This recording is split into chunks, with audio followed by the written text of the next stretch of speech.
Welcome, everybody, to another KSPNtv Sports Center episode.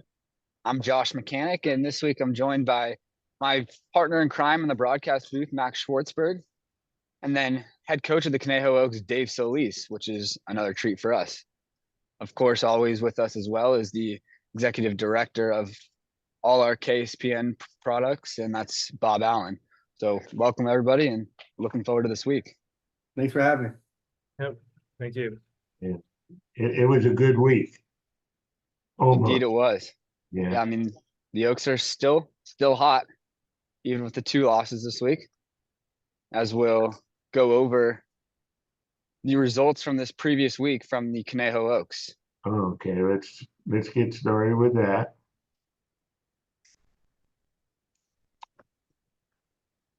Well, it was a 3-2 week for the Oaks, who saw their 9-game losing streak get snapped after beating the Saints in the Philippines to start this week. The Oaks took on the Foresters a couple of times and fell a couple of tough losses, and then they bounced back against the OC Riptide yesterday with a 12-5 victory. It was some tough games in there, Dave, as we saw down in Santa Barbara specifically, and the Oaks were able to bounce back yesterday. What did you see between those 2 Santa Barbara games and then the difference on Sunday in the win? Well, obviously we dropped 2 in a row, the first one being at home. The score is a score and it is what it is, but at the same time, I thought we played a little bit better than that score indicated. We were 3-3 going the 8th inning, of course, and then game kind of got away from us a little late and had a rough 9th inning there. And then the next day we just they had a really good pitching performance. So you got to give credit to them. But coming off 9 wins in a row, then 2 losses in a row, coming into Sunday day game, fortunately we were at home. And I was very pleased with how the team bounced back with not only obviously getting the result, but the performance throughout batting practice, throughout early work, and throughout the game. It was a really nice bounce back day for us, and obviously getting the win really helps. But all in all, the Sunday game was really nice to bounce back after those two losses Friday, Saturday. And plus, that's got to be especially important too now with the Foresters coming up again this upcoming week. Yeah, I think we have them tomorrow, and that's going to be another. They're all big games, of course, or they're all important games. But at the same time, you're going to get a quality opponent, and we need to come out with the same energy we had yesterday. With the game against Orange County, we can double that up and back that up again. Then hopefully we come on the right side of it. Well, yeah, that one against the Foresters you mentioned tomorrow is a big one. That's the first game this week for the Oaks, who then face the San Luis Obispo Blues on Wednesday. That's the first time that the Oaks and Blues are facing off this summer. Obviously, a familiar opponent in the past. And then again, the Oaks have a back-to-back with the Saints, one away, one at home, before finishing the week with the OC Riptide. It's really interesting. The last couple of weeks now, we've seen the Oaks with back-to-back games, home and away, against the same opponent. I feel like it's a little different than we're used to seeing. Yeah, I was looking at the schedule as well. The July, we play more games in July than we did June, just in general. And then obviously now we the same opponent. Last week with Santa Barbara, this week with Arroyo Seco. Back-to-back days, just different sites. But all in all, the schedule is lining up for us in terms of home and away contest. I kind of like where we're at. We between now and the end of June, the end of this month, I believe we only have 5 or 6 road games, and the rest will be at home. So that's kind of nice. And then you mentioned San Luis Obispo coming up, and we're used to having already played them, 3 or 4 times, and this Wednesday will be our first time playing them, and we're looking forward to it. Another good team who always has a good product on the field. And do those 2 games that the Oaks are going to play against the Blues, do those count towards the CCL standings? Yes. So, in fact, the Blues games, even the affiliate games with the Pirates and the Sunrays, all those games count towards our standings. So the 2 games with San Luis Obispo will count for our south standings. Yes. All right, and so we'll take a look at the standings. Max, you want to go over the standings? Yeah, I mean, it's been a really close run. Obviously, the Oaks were in first place after that 9-game win streak, but then the two losses to Santa Barbara, those teams were only separated by 1.5 going into that 2-game series. So that was definitely a big change. But, the Oaks are still in a really good position. Obviously, they have the Foresters tomorrow, so a chance to gain some ground. But like Coach Solis said, really all these games matter, especially as we get further into July and towards the middle of the month. But it's kind of a really close race this year. Nobody's really emerged at the top, or at least really solidified a lead, because the first four teams separated by just 2.5 games, and then after it can kind of waver off at the MLB Academy Barons. But it's going to be a really tight race between those first four teams, and obviously the Oaks have really showed really great signs this year. The offense has been really impressive, but we could say the exact same thing about the Foresters, who've had a lot of star power in there. And then the Riptide, they've also had some really good moments. Of course, Arroyo Seco took the first game against the Oaks just back in early June, but the Oaks with a nice bounce back there, and hopefully they look to have a good series. But at the end of the day, it's just about stringing wins together, and we could see the CCL, it's going to be really competitive this year. Well, and we've talked about it in the past, but the Santa Barbara Foresters do not partake in the CCL playoffs. So technically, if the Oaks finished second behind Santa Barbara, they would still be the 1 seed. Is that correct, Dave? Yes, so it'll be the top three teams from the South, and Santa Barbara with the schedule timing wise, they'll be heading to Wichita. So yeah, whoever finishes, if one of the other teams doesn't finish first, the higher seed will be the 1 seed going to the playoffs.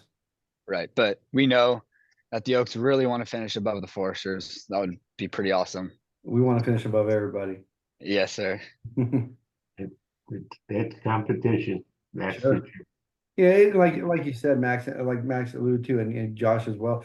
The CCL is top to bottom is a very strong league throughout. And as you can see with the like you mentioned, Josh, the tight.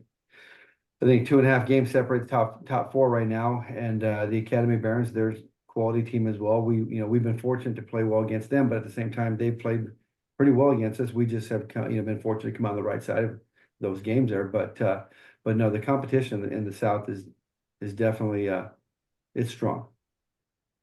Yeah. 4 teams with a chance to finish in that top spot. As we move along to the North Division standings, Max. Yeah, I mean, at the top, the Walnut Creek Crawdads, they've really been really stellar to start the year. They have lost the last 2 in a row, but there's other teams like really emerging from the depths. The Sonoma Stompers, they were struggling early on, but they've won 4 straight, and they find themselves just 2 back. This division, it's relatively close. It's not as close as the South, I would say, but when you just think about of course, the Merchants and the Seagulls are affiliates of that league, and every game's going to count to your record. But it just goes to show you how really tight these teams are together, and there's really good pitching up in the North, especially. So that's going to be a big challenge for the Oaks coming up, especially when they get the Blues I believe, on Tuesday or on Wednesday this week. So it's going to be a good opportunity for the Oaks just to get another look at another team. But the North at the same time, they have a lot of good competition up there.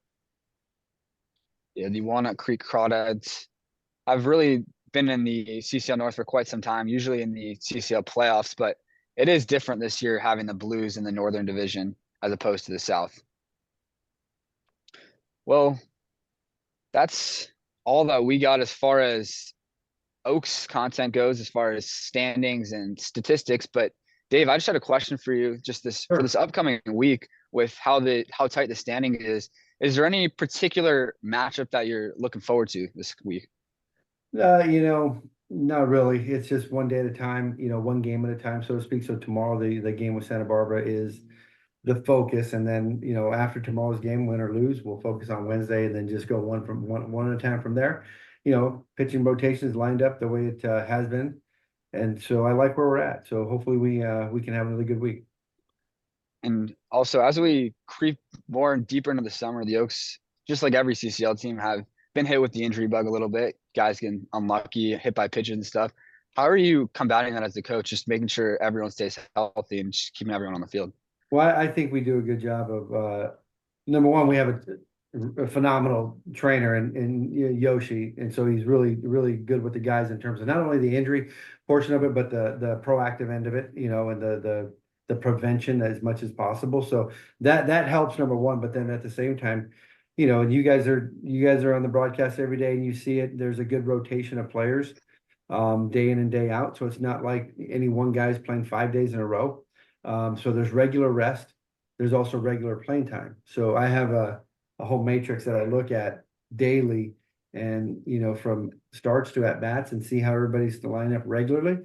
And so we just try to keep following that for the next week until we get through the All-Star game. And then we'll kind of readjust. And at that point, take a look at, you know, if we're still in the playoff push, then we can, you know, maybe still align them regularly, but you know, if somebody's hot and they deserve to play every day, then they're gonna play every day. But I think a combination of both those things have really helped us maintain, you know, the health of the players on the field. Makes sense. Max, you got any questions for Coach?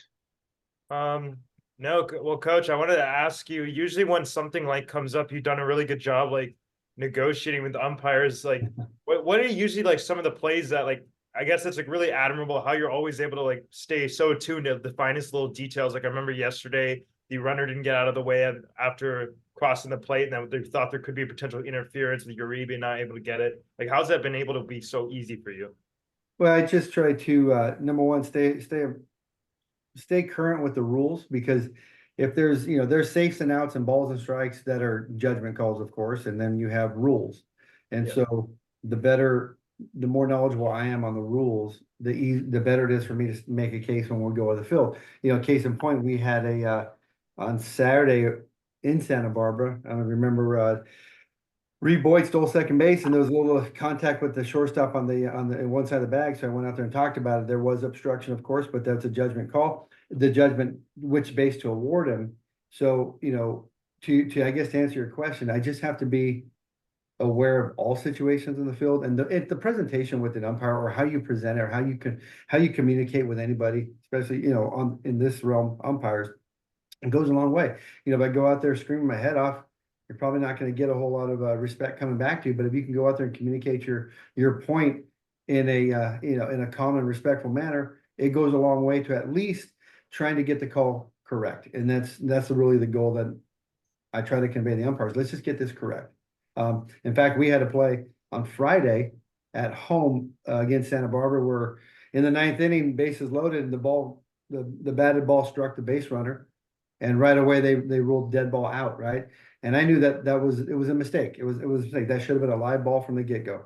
And so they convened, they came over and they explained it to me. I said, I know. I'm not going to argue something I know is correct. So the goal is to just get every play called correctly. And I think that, you know, I can't speak for umpires, but I think that would earn a little bit of respect from my end if I just know that the goal is to get the calls correctly, whether they go for us or against us, just get it correct. That's all. Exactly what we see up in the broadcast booth. Just always just seems to be like you're talking them through the situation. That's really what I'm just talking through the situation. I want to know what they saw, and you know, try to pay attention to the words they use and what they saw. Then maybe if it's something pops up with a ruling or something like that effect, then we can address that a little bit more. Hey, Coach, just Awesome. if you could tell the audience your background with the Caneo Oaks, how long have you been there? Oh wow, I started with the Oaks. So the Oaks started in 2006, and I came in 2008. In 2008, I started as a pitching coach. So I was an assistant coach for 08, 09, 10, and then in 11 there was a head coaching opening, and Mike asked if I'd be interested in taking that job, and here I am. Yeah, that's really good. I think that the thing that we should be doing is letting the community know a little bit more. Are you getting good attendance at the games now? The attendance has been pretty good. You know, I'm peeking my head around a little bit, and you know, I'm not gonna say there's 500 people in the stands every day, but I think on, you know, looking at our side, there's generally a decent number of people. You know, you can always tell by when you score the volume of the claps, right? But so far it's been pretty good. How true. Yeah, I feel like as the summer has gone on and with the Oaks doing well, the crowd has increased. Sure, sure. Hopefully we can keep that going. Yes, sir. Yeah. You got anything else for Coach? No. Good. All right, cool. Well, that's going to do it for this episode of KSPN Sports Center. So for all of us, Bob Allen, Dave Solis, Max Schwartzberg, I'm Josh Mechanic, and we'll talk to you guys next week. Take care, guys. See you tomorrow.